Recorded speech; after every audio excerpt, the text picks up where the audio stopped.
All right, gonna take a chance to test out the new camera setup and talk about this 2014 Volkswagen Jetta sports wagon TDI 2.0 4-liter turbo diesel. Fun daily. Check it out. We're gonna jump in the camera right now.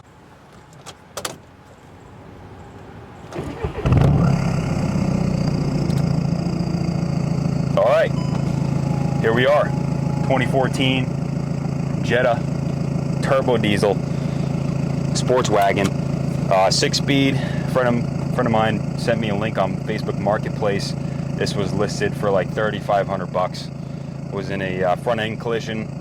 Insurance company totaled it out, and then the guy lost the title. So this one's a salvage auction. Got it for real cheap. Picked it up for $2,500, and then shipped it back to Connecticut here.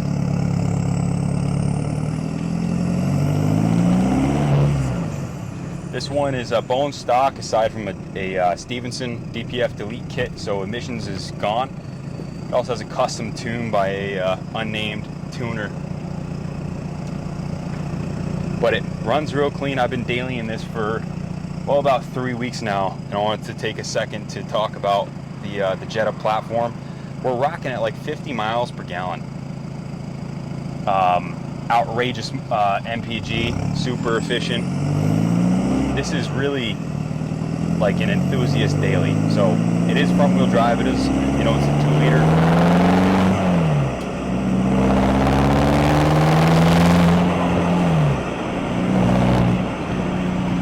Little 4-cylinder, but in this shape with the DPF delete kit in the tune is really quite enjoyable to drive. It's not rowdy, but I'll tell you what, guys, it tracks well. It feels nice and balanced. Plenty of room in the back. Just last week I picked up 1,500 pounds of vinyl life-proof flooring from Home Depot. No problem. It was a little bagged out, but really impressed with this car and how good it is all around. Turbo diesel, you get some cool noises out of it, and I've just really been enjoying it. When you jump into an economy car where it just rolls over the road more easily, and everything's kind of working the way that it should. And then on top of that, you have the cool factor of it being, well, a European car.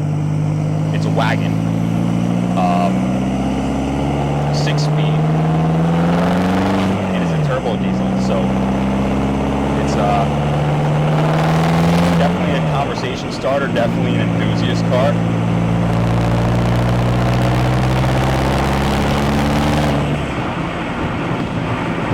Something that for me has been super enjoyable to drive. Was dailying it from Manchester to Vernon, so spending, going up the highway a couple exits in 6th gear, just barely breathing. This is like a, really a ridiculous cross-country car. Or if you have a daily commute where it's all highway mileage or miles per gallon. My second trip, I was running the numbers. I made it just over 560 miles on a full tank, which I think the tank is 13 and a half, 14 gallons, somewhere in there. And we went 560 miles. That tank cost me $56 currently, so around $4 a gallon, something like that. So, yeah. This car, we're running dealer plates on it now. It's salvage title, runs perfectly, drives perfectly straight. Transmission is nice and tight. Love the seats. They got the nice little side bolster.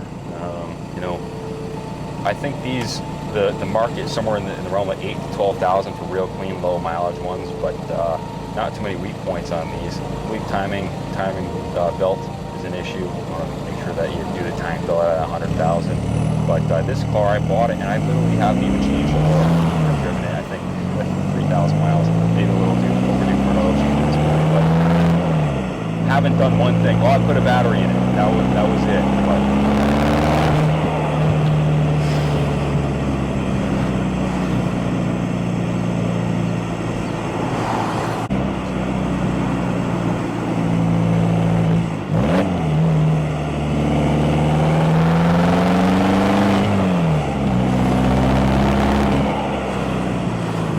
it's fun to torque it along.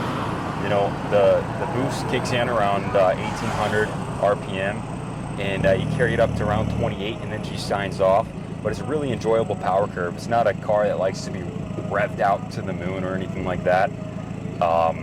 It's really just a killer kind of daily. Really enjoy low rev ranges as it comes to the boost.